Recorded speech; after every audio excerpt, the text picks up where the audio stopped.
Allah tanya, lagi apa hambaku? Maka mereka bilang lagi sholat. Ya, kami meninggalkan mereka lagi sholat. Dan pada saat asar dia datang, malaikat yang ini mau pergi lagi, juga melaporkan hal yang sama.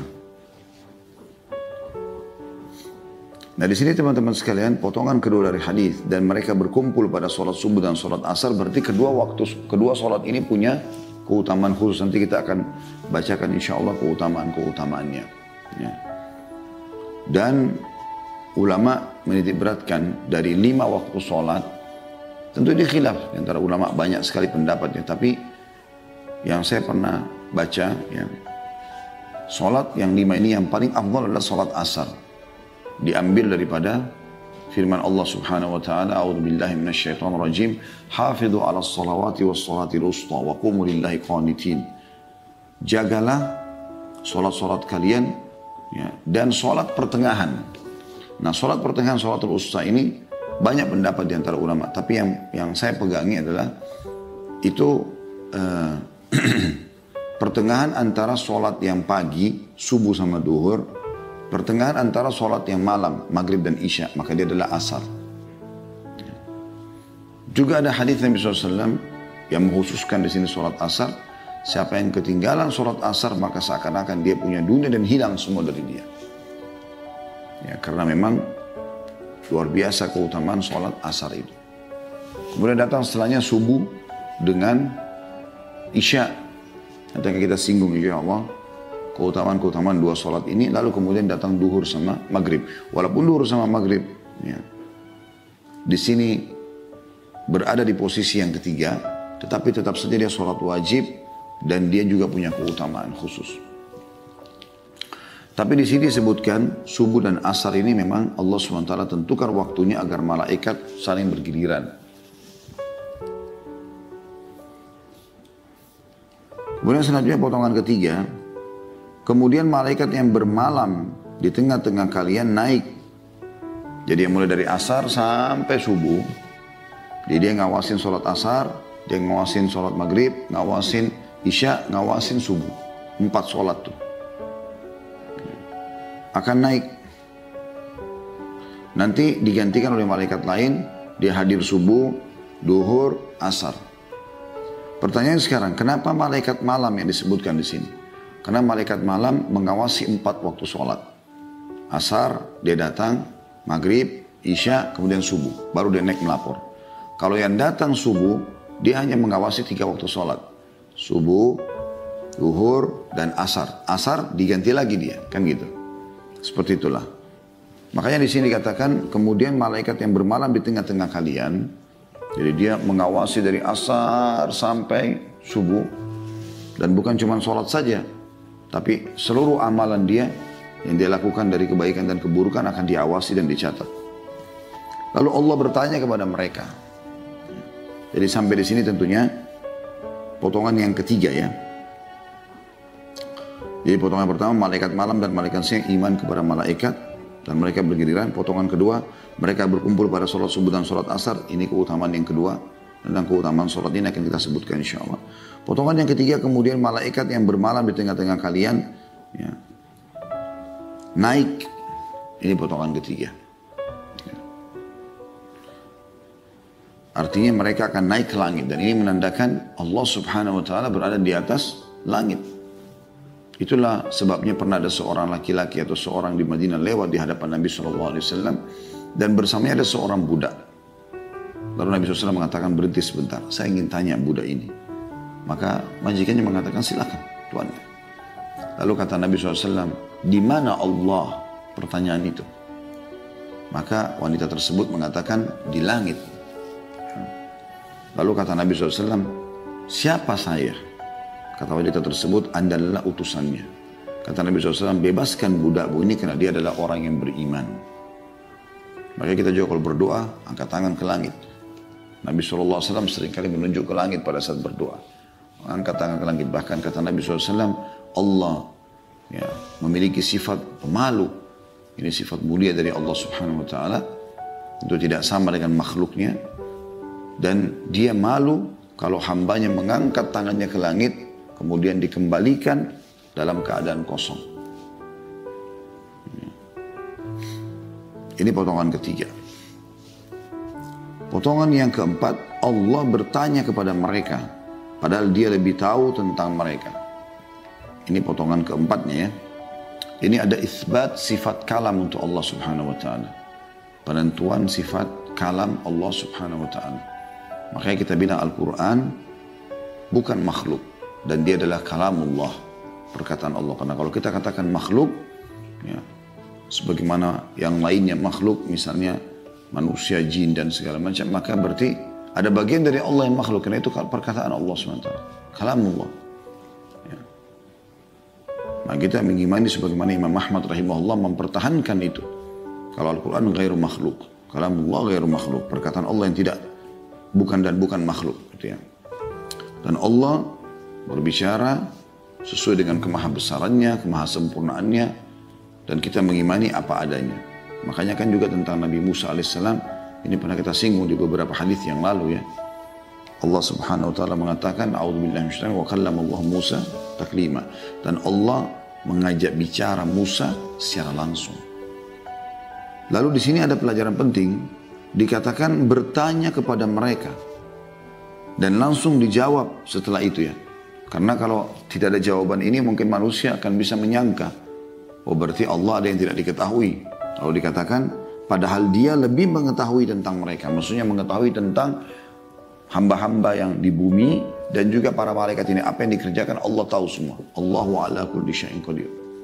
Allah itu mampu mengerjakan apapun dan mengetahui segala sesuatunya.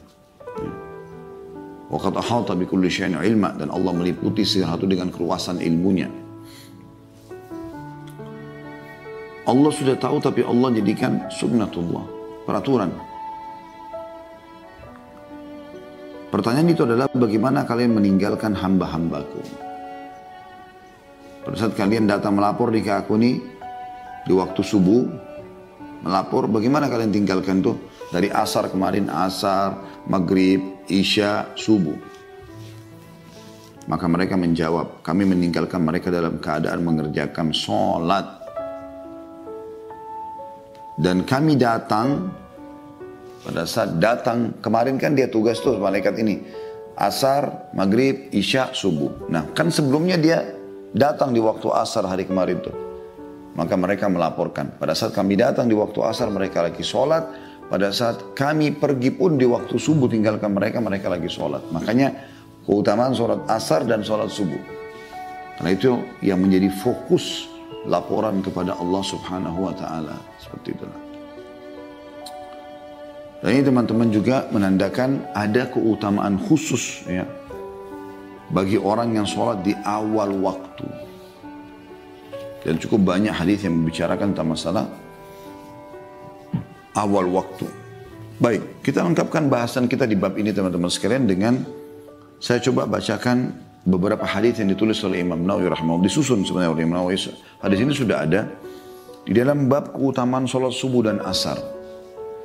Tepatnya itu di bab nomor 188 dari kitab Riyadhus Shalihin.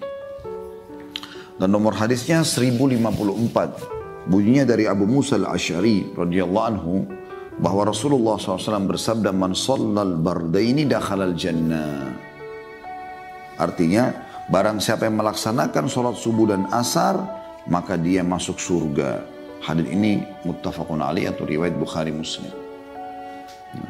Berarti menandakan memang dua sholat ini difokuskan, subuh dan asar atau asar dan subuh. Juga dalam hadis yang lain, ini ada jaminan surga bagi mereka. Hadis yang lain nomor 1055. Tentu kenapa di sini sebagian ulama ada yang memberikan gambaran kenapa subuh dan asar? Karena umumnya di dua waktu ini manusia umumnya beristirahat. Di waktu subuh itu mereka tidur malam. Di waktu siang ada distilahkan atau ada dikenal dengan kailula, istirahat siang. Biasanya orang mulai agak letih di waktu-waktu ini, butuh istirahat. Ya. Maka biasanya ada orang kalau tidur siang kebablasan asarnya gitu kan, kelewatan. Nah di sini teman-teman sekalian disebutkan keutamaannya.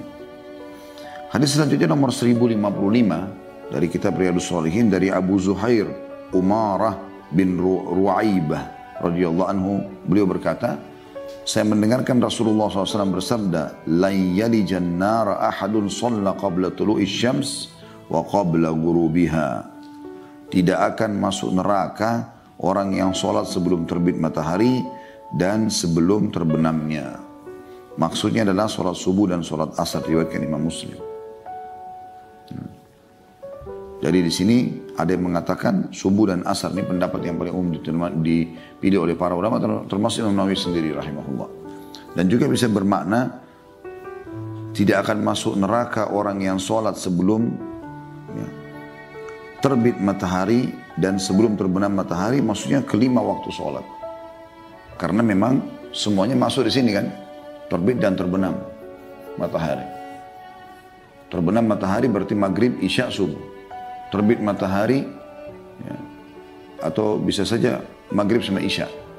Terbit matahari bisa masuk dalamnya terbit fajar yang untuk subuh ya, bukan berarti terang matahari semuanya. Maka subuh, duhur, dan asar. Ini bisa masuk juga dalam makna ini tentunya. Juga dalam hadis diriwayatkan atau diangkat juga oleh Imam Nawawi nomor 1056 selanjutnya. Dari Jundub bin Sufyan radhiyallahu anhu, beliau berkata, Rasulullah SAW bersabda, "Man shalla subha fahuwa fi dhimmatillah. Fanzur ya ibna Adam, la yatrubannaka Allahu min dhimmatihi bi syai'." Barang siapa yang melaksanakan salat subuh, maka dia berada dalam lindungan Allah. Ya. Maka perhatikanlah wahai anak Adam, jangan sampai Allah menuntutmu sedikit pun karena perlindungannya. Diriwayatkan oleh Imam Muslim. Artinya hati-hati, jaga. Jangan sampai kalian luput sholat subuh. Apakah itu berjamaah di masjid bagi laki-laki atau ibu-ibu sholat di rumah. Atau mungkin kayak zaman kita sekarang sholatnya di rumah karena adanya corona gitu kan. Terutama di zona merah kita bicara ya. Karena kita berharap tentu di zona hijau yang tidak ada masalah, tetap mereka menjaga sholat itu. Maka mereka berada di naungan Allah subhanahu wa ta'ala, artinya mereka dijaga sama Allah sampai besok pagi lagi. Juga dalam hadis lain diangkat juga oleh Imam Nawawi nomor 1058. Saya rangkai nomor 1057-nya karena hadis 1057 adalah hadis yang sedang kita bahas ini, yang ada di dalam sahih hadis qudsi tadi ya. Dari Jarir bin Abdullah al-Bajali radhiyallahu anhu, beliau berkata, "Kunna 'inda an-nabi sallallahu alaihi wasallam fa nadhara ila al-qamari lailatal badr. فقال إنكم سترون ربكم كما ترون هذا القمر لا تضامون في رؤيته فإن استطعتم ألا تغلبوا على صلاة قبل طلوع الشمس وقبل غروبها فافعلوا." Kami berada di sisi Nabi SAW, kata sahabat yang mulia Jarir radhiyallahu anhu. Tiba-tiba beliau melihat rembulan di malam purnama. Jadi kebetulan lagi terang langit, ada bulan terang. Ya, lalu beliau pun kebetulan waktu itu di tanggal 14 ya kasus ya hadits ini, beliau terang 14 pertengahan bulan itu biasanya terang bulan kan, 13, 14, 15 kita dianjurkan puasa ya. Semua itu dijelaskan dalam riwayat lain ya. Fanadhara ila al-qamri lailata arba'asyara. Beliau melihat rembulan pada malam ke-14. Lalu beliau bersabda sallallahu alaihi wasallam, "Sungguhnya kalian akan melihat Rabb kalian sebagaimana kalian melihat rembulan ini." Nah, bagi teman-teman yang belum pernah lihat bisa melihat itu. Tapi bulan Hijriyah ya, tanggal 13, 14, 15. Nah, tanggal 14 itu puncak-puncaknya. Kita akan lihat bulan itu besar dan terang gitu. Maka Nabi SAW waktu lihat itu mengatakan kepada para sahabat, "Sungguhnya kalian akan melihat Rabb kalian sebagaimana kalian melihat rembulan ini." Maksudnya di hari kiamat nanti. Kalian tidak akan bersusah payah dalam melihatnya. Maka jika kalian mampu untuk tidak terlewatkan oleh sholat sebelum terbit matahari dan sebelum terbenam matahari, maka lakukanlah. Itu yang dimaksud sini adalah tadi dua pendapat, ada yang mengatakan subuh sama asar, ada yang mengatakan 5 waktu sholat itu semua, karena semuanya masuk ya di istilah ini ya, sebelum terbit matahari dan sebelum terbenam matahari. Dan dalam riwayat yang lain nomor 1059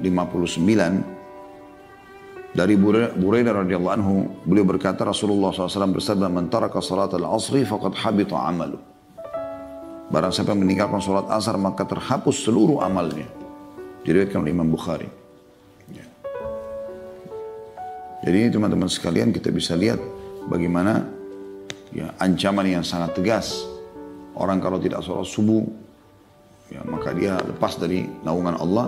Dan dia kalau tidak sholat asar, meninggalkannya, maka hancur seluruh amal yang pernah dia lakukan.